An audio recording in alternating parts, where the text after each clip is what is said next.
Americans chose a free enterprise system designed to provide equality of opportunity, not compel equality of results. And that is why this is the only place in the world where you can open up a business in the spare bedroom of your home. That is why this is the only place in the world where a company that started as an idea drawn out on the back of a cocktail napkin can one day be publicly traded on Wall Street. That's why this is the only country in the world where today's employee is tomorrow's employer. And yet, there are still people in American politics who, for some reason, cling to this belief that America is better off adopting the economic policies of nations whose people immigrate here from there.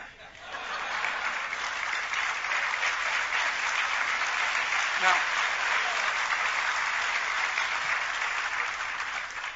they have the right to believe whatever they want. But I do not have that option. You see, I'm one generation removed from a very different life. My mother was one of 7 sisters born to my grandfather that I talked about earlier, born to very humble parents who struggled every day. My father had it even tougher.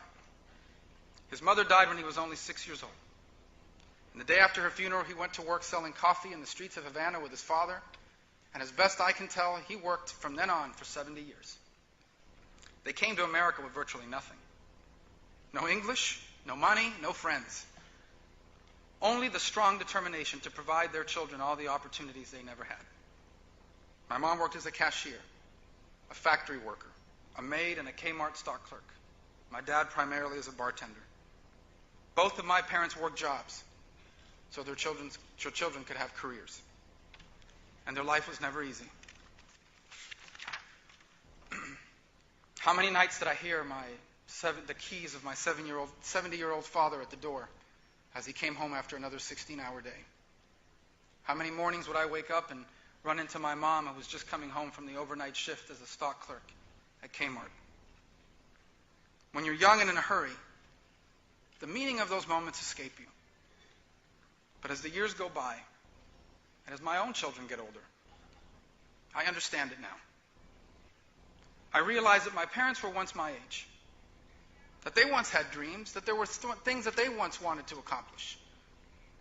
But because of where they were born, because of who they were born to, because they lost their country, their dreams never had a chance. So they came here to America and went to work.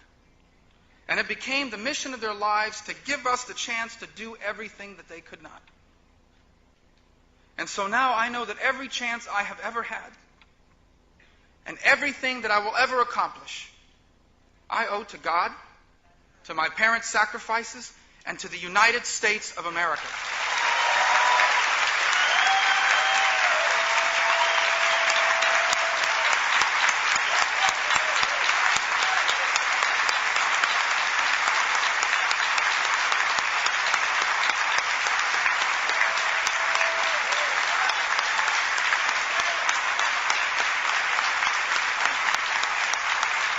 See,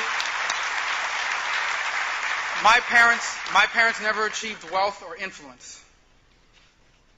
But their hard work opened doors for their children that had been closed for them. And so to me, their story is the very essence of the American miracle. It is a story that is rare in the world. And yet it is common here. It is common here because those that came before us chose to live in a free society. It is common here because those who came before us chose free enterprise. But now our leaders are asking us to choose something very different. They are asking us to abandon the things that separate us from the rest of the world.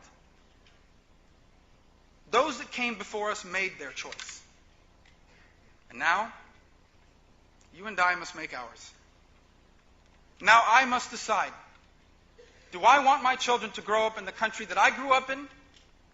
Or do I want them to grow up in a country like the one my parents grew up in? Now you must decide. Do you want your children to inherit your hopes and your dreams? Or do you want them to inherit your unfulfilled and unresolved problems? And so now we must decide. Do we want to continue to be exceptional? Or are we prepared to become like everybody else? It's a clear choice between two very different futures. And the task this year for us is to make sure that Americans choose the right one. You see,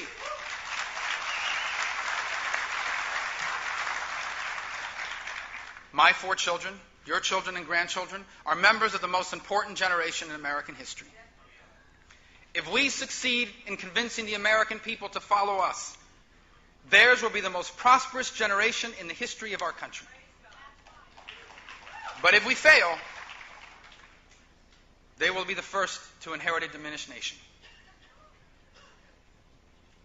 The final verdict on our generation will be written by Americans who haven't even been born yet. Let us make sure they write that we made the right choice. That in the early years of this century, faced with troubling and uncertain times, there were those who believed that the great American story had run its course. But we did not agree. Fear did not lead us to abandon our liberty. Uncertainty did not lead us to abandon the entrepreneurial spirit. We fought for and held on to those things that made us exceptional. And because we did, there was still one place in the world where the individual was more important than the state. Because we did, there was still at least one place in the world where who you come from does not determine where you get to go.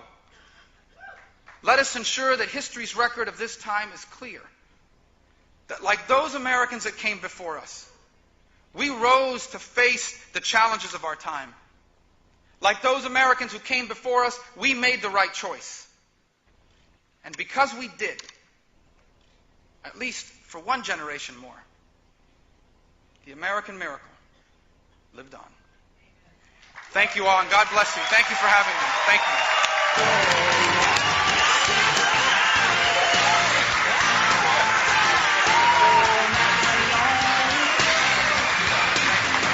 Thank you, guys.